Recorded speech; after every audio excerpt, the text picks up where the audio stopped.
Congress received a 1,500-page bill just before Christmas, which they have to vote on or risk a government shutdown. No time to read, no time to understand what's really inside. You might have seen some headlines about this, but trust me, there's so much more to this story that you need to know. People on social media have been going wild. The way that this has developed is momentous. This is historical. This all started when Elon Musk shared the bill that had been put to Congress, which is absurdly huge.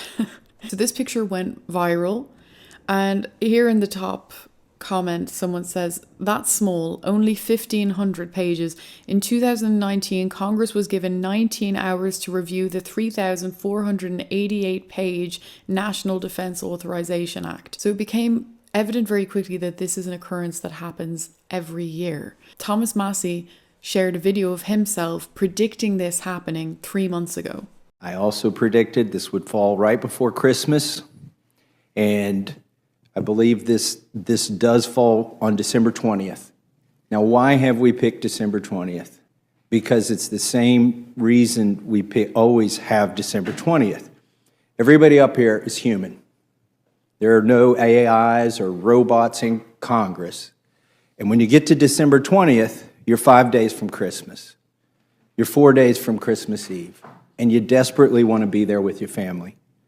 So this is when the leadership here has the maximum influence. And again, I'm talking to the Democrats and the Republicans, because you've seen it on the Democrat side of the aisle. They love to pick the week before Christmas for this showdown, because you can smell the jet fuel fumes over at DCA. It smells like Christmas, that you're going to get to go and open presents. I've been in HC5 when literally the Speaker of the House, not the Speaker we have now, walks in and says, if you vote for this, you can go home and unwrap presents with your kids, and if you don't vote for this, you're going to spend Christmas here with Nancy Pelosi. And then the chant starts, vote, vote, vote, vote. Literally, people get enthusiastic to vote for something that they haven't read. So let me predict what we're not going to do on December 20th before I take a guess at what we're going to do. What we're not going to do, we're not going to do 12 separate bills. We are not going to spend this time. We've got a few months between now and December 20th. We could go back to working on appropriations bills. We are not going to do this. This sucker, whatever happens on December 20th, whether it's another CR to kick the can down the road for 3 more months, or whether it's an omnibus that funds all of government with one bill, it's going to be written behind closed doors, and every lobbyist in this town is going to try to attach their little thing to this bill. This train is leaving the station on December 20th. It's the only one that we know is going to pass. They call it up here must-pass legislation. So everybody's going to try and get their little thing on this bill, whatever it is on December 20th, whether it's another continuing resolution or another omnibus. It's not even really a prediction that I'm making. I'm just telling you what has happened for 12 years, regardless of whether Democrats are in charge or Republicans are in charge. It's going to be the same old thing, warmed over, written behind closed doors, rolled out here. We're not going to have time to read this thing. That's also predictable. And we're going to be told, vote for this and you can go home and open presents with your kids. Don't vote for it and you're going to be stuck here. And there will be people, it pulls at heartstrings. We are humans. And that's why I think it's really disingenuous or despicable, really, to pick 4 days before Christmas Eve to put this bill on the floor. And we're not going to have time to read it, but people are going to be inclined to vote for it because they just want to be with their family. It's so wrong and it's so corrupt. And they're just taking advantage of our human vulnerabilities. And this tells you everything you need to know, because he called it, he said it, he predicted this, and even though he called out the issue, it still went forward and it still happened. So once Elon called this out on X, more people started to come out talking about it. With this post here, imagine getting 19 hours to review this contract and then signing it. That's what is being asked of Congress on behalf of taxpayers, aka citizens with rights. This should be outlawed. Bills inflated and convoluted with ridiculous length are hiding quite a lot of items that usually don't benefit the American people. And understand that now the focus is constantly being brought back to, does this benefit American people? Then someone posted, they created fake urgency by not passing single item bills. They push it until right before Christmas to force people to vote without reading it, and they do it every single year, and if we don't stop it, let's just declare bankruptcy now. And Elon replied, this crazy bill needs to stop now. So obviously there's an awful lot crammed into this bill. And of course the problem is that people have to vote either yes or no on this entire bill that has a ton of stuff crammed in there that is nefarious, to say the least. So amazingly, people started to scour this document. A lot of people started coming forward with different snippets of the document to reveal what was hidden within it. So someone shared this screenshot. Elon replied, we're funding bioweapon labs in this bill. Someone else brought attention to this part of the bill where they talk about pandemics and all hazards preparedness. Natalie Winters says, the COR Omnibus also expands the Pandemic and All Hazards Preparedness and Response Act. This allows for vaccine and mask mandates, vaccine passports, international emergency powers, gain of function research. So that was hidden in there as well. And we had a $70,000 raise for Congress members. That's a 40% raise. And also the benefit that they could opt out from having to use Obamacare. So that was within the bill. Members are giving themselves a pay raise. Do you guys deserve a pay raise? Well, that's news to me. It's good news. You know, what has it been, 10 years or 14 years of no COLA, no change at all? I think it's about time something's done. You support giving yourselves a pay raise? How would I not know about a pay raise? But I mean, people look at the performance of Congress and say, why should we give them more money? What about the media? Think about that for a second. And we're not paid by public money. I know you're not, but I mean, half of your listeners are not there anymore. You're still getting the same paycheck? What's going on? Well, I mean, you're taxpayer money. I mean, you guys deserve a raise. And Durbin essentially said that, yes, they should give themselves a raise. And what also is notable, though, to Jim, he wasn't aware that this was in the provision. Yeah. And he's the number 2 Senate Democrat. It just shows you how this was negotiated among a handful of members, and they're going to have to vote on this. And members really won't have time to read it either, Jim. Unreal. But Manu, I have to say, you are worth every penny. Manu Raju up on Capitol Hill for us. Thank you. The thing about it is that's such diversion, right? Like he's just trying to throw it back onto your man. Yeah, the media sucks, but that is irrelevant right now. And that's irrelevant in this circumstance. What that guy tried to do and flipping it back on just makes him look bad. Within the bill, there was also apparently something that would block an investigation into the January 6th committee.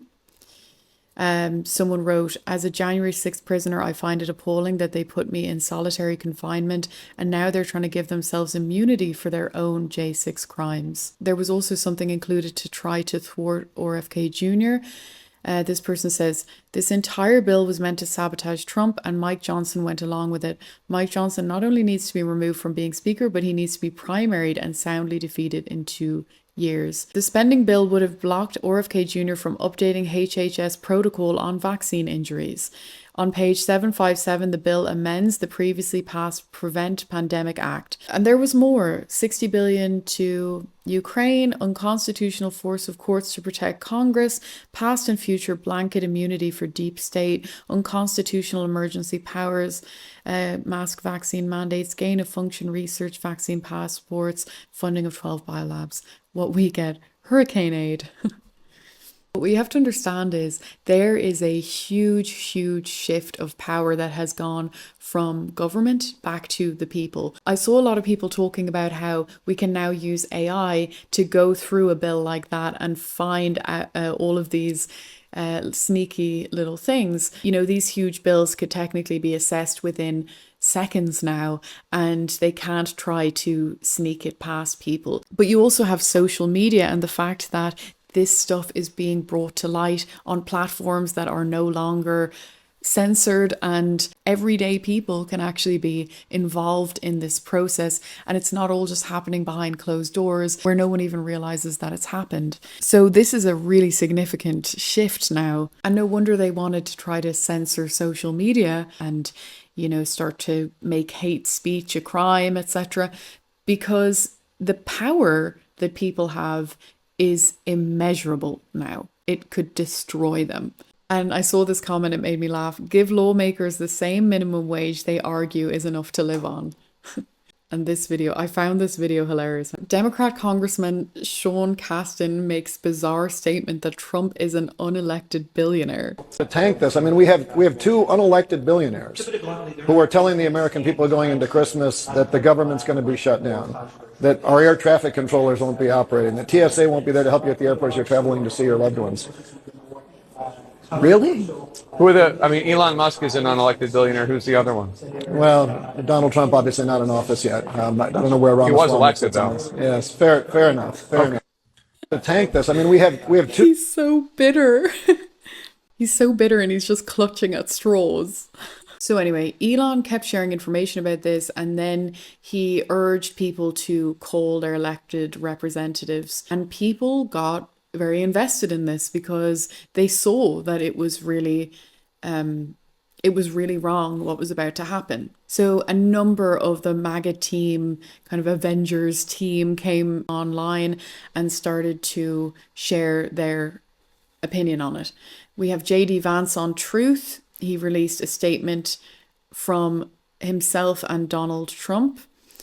They say, the most foolish and inept thing ever done by congressional Republicans was allowing our country to hit the debt ceiling in 2025. It was a mistake and is now something that must be addressed. Meanwhile, Congress is considering a spending bill that would give sweetheart provisions for government censors and for Liz Cheney. The bill would make it easier to hide the records of the corrupt January 6th committee, which accomplished nothing for the American people and hid security failures on that day. This bill would also give Congress a pay increase while many Americans are struggling this Christmas. Increasing the debt ceiling is not great, but we'd rather do it on Biden's watch. If Democrats won't cooperate on a debt ceiling increase now, what makes anyone think they would do it in June during our administration? Let's have this debate over the debt ceiling now, and we should pass a streamlined spending bill that doesn't give Chuck Schumer and the Democrats everything they want. Republicans want to support our farmers, pay for disaster relief, and set our country up for success in 2025. The only way to do that is with a temporary funding bill without Democrat giveaways, combined with an increase in the debt ceiling. Anything else is a betrayal of our country. You also had Trump going on to Truth saying, if Republicans try to pass a clean, continuing resolution without all of the Democrat bells and whistles that will be so destructive to our country, all it will do after January 20th is bring the mess of the debt limit into the Trump administration rather than allowing it to take place in the Biden administration. Any Republican that would be so stupid as to do this should and will be primaried. Everything should be done and fully negotiated prior to my taking office on January 20th, 2025. Vivek also went on to X and said, I read the bill overnight. It's the least we can do, and it revealed a clear answer to the bill. No. So good for him reading that overnight, 1,500 plus pages. He says in another post, I wanted to read the full 1,500 plus page bill and speak with key leaders before forming an opinion. Having done that, here's my view. By the way, I think that's great that he, withheld opinion until he read the whole thing. Having done that, here's my view. It's full of excessive spending, special interest giveaways, and pork barrel politics. If Congress wants to get serious about government efficiency, they should vote no. Keeping the government open until March 14th will cost $380 billion by itself, but the true cost of this omnibus CR is far greater due to new spending. Renewing the Farm Bill for an extra year is $130 billion, disaster relief $100 billion, stimulus for farmers $10 billion, the Francis Scott Key Bridge replacement $8 billion. The legislation will end up hurting many of the people it purports to help. And I'll link to the rest of that post in case you want to read the rest. Apparently Elon Musk also agreed that there should be law that all bills introduced in Congress should be digitally accessible to the public at least 7 days before any vote in Congress. Now, I think that's an Excellent idea. What do you think? I mean, the more transparent that all of this is, the better. And the thing about it is, the American people are not lazy, they're not disinterested. If they're given the chance to actually be involved, they will be, because it's their lives that get affected here. This matters for everybody. So the next thing that happened is that people started coming out and saying, I am officially voting no. So you had Anna Paulina Luna. After further discussion with my constituents, I am officially voting no on the Cramnibus bill. You had Wesley Hunt. I'm voting no on the CR, and much like the American people, I'm getting tired of governing this way. Great to hear. Then you had Congressman Michael Cloud, great outline on several of the reasons I'll be a no vote. So that was brilliant. Then you had Representative Barry Moore coming out and saying it's time to drain the swamp. Nice. And then in the end, apparently there was victory. I haven't seen this confirmed yet in the news, but Elon Musk came out and he posted, your elected representatives have heard you, and now the terrible bill is dead. The voice of the people has triumphed. So that is absolutely incredible news. This is crazy. This is something that apparently has been going on for 12 years. Can you imagine the number of things that have gone through on these bills that were completely overlooked and were just favoring lobbyists' agendas and all sorts of corruption? So this is absolutely incredible. Now, here, of course, there was not always a positive response.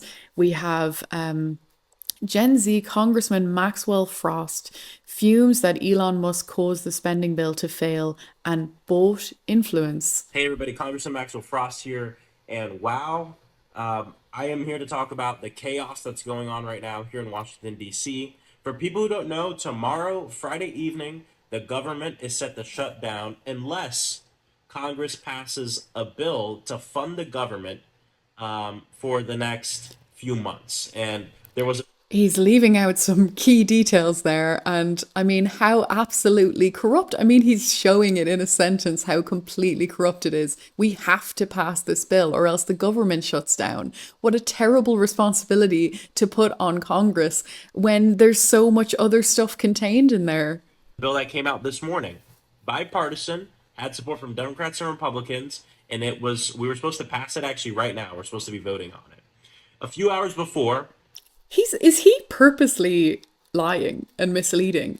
It's so... Elon Musk, the billionaire, not an elected person, just a rich guy who spent hundreds of millions of dollars to get Donald Trump elected, and he bought influence. Elon Musk comes out and says, you know what, I don't like it. I don't like the bill.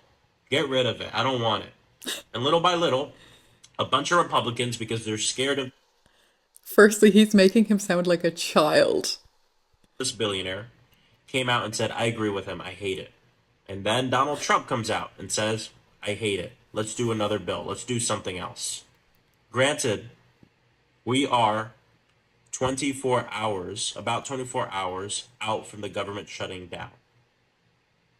The day before, these people, this billionaire who has bought influence with money, comes out and says, I don't like it because it doesn't cut enough benefits from working families. And so now we're at this standstill. It's all this chaos now. You know, the Speaker of the House, Mike Johnson, is probably behind locked doors trying to figure out what the hell to do because he doesn't have his own people in check. And so we'll keep you all updated on what's going on. But the fact of the matter is that if the government shuts down, it impacts working people. The TSA agents will not get their paychecks while the government shut down. Soldiers, people in the military won't get their paychecks while the government shuts down. A lot of services stop. And not just that, but this bill had money for hurricane relief and had stuff for disaster relief that we need in Florida right now. We just got hit by so many hurricanes. Asheville, North Carolina. And this is the thing. There has to be consequences for corruption. You know? And that is an unfortunate truth, but it's the only way to get rid of corruption and to fix the problem, that there has to be consequences. And he's going to try, I mean, he's clearly trying to say that, that's Elon Musk's fault. It's not. I mean, he must be intentionally misleading and leaving out key information here. He must be aware of it and just choosing. I don't know. I don't even know what his purpose in posting the video is. Like, is he trying to just influence public perception? Like, what is he trying to achieve? This only occurred to me now after filming, but maybe the motivation was the $70,000 raise, actually. And so they're really messing with the resources for working people because a damn billionaire spent hundreds of millions of dollars because he wants to run this country and run this government. So I'll keep you all updated, but we're not going to move an inch. We're not going to vote for something that's going to take away essential services, that's going to take away $6 a day in SNAP benefits from a mother in Orlando, Florida. We're not going to vote to take away benefits, Social Security, Medicare, Medicaid. These things are a fact of life. And something that all Americans deserve and that they've earned. I mean, the parts where he wants to help people, good, great. You know, like I totally agree that Americans deserve good social security and everything like that. They don't deserve the other parts. And that's the other thing that was mentioned. I saw it in a comment here. Let me just get that up for you. Nancy Goodman posted, the funding bill that just died included 4 programs to protect kids with cancer, dollars for research, 2 kinds of incentives for pediatric drug development, and a program to enable seriously ill kids on Medicaid to receive treatment. Don't we want to help children with cancer? Of course we want to help children with cancer. Everybody wants to. Like, that is, that's so like picking and choosing and ignoring the problem and the underlying issue, which is a glaring issue. I don't understand how she doesn't get that, like, you can't choose like one thing out of 1,000 things and say, well, there was this one good thing in there, so we should pass all 999 bad things. And, you know, people in the comments are saying, well, just pass single bills. How did Section 605, blanket protection for Congress from DOJ investigations, help kids with cancer? And that gets straight to the point. The big takeaway from this, which I hope that everyone can get on board with, that, you know, all the people who are disappointed, like that woman who's disappointed about the kids' cancer programs, you know, that congressman, the young guy, all those people who wanted the good parts of it, like, yeah, that's exactly why you need single bills. And that is something that really needs to be addressed. I think Elon Musk is right. Making some sort of law against this kind of a bill needs to happen, because it's absolutely absurd and nothing but corrupt. Also, somebody posted, the Republican Party doesn't give Musk power, the people do, and we give him that power when he is obviously right and obviously on our side, as in this case. And that is the truth, because if he came out and said something that was not beneficial to the people of America, I am 100% sure that people would call him out on it. That's a lot of what Maga ran on, was just being allowed to have free speech and have opposing opinions. People supported this because they could see he was right. And he was actually trying to do something for the good of America and American people. So I'm going to end it there. This has just been crazy. But as I said at the beginning, this is historical. There is a huge shift in power that is coming to the actual American people. And there must be so many people shaking in their boots at the thought. But that is the only way that this government corruption can be derailed, is by bringing transparency and getting the average American involved and being allowed to have their own say and have influence over what's happening. So let me know your take on all of this. I'm very excited to hear what you guys think, and I will share any updates. And it's going to be really interesting to see the mainstream media's reaction to this. So if there's any good stuff, I'll share it with you guys. See you next time.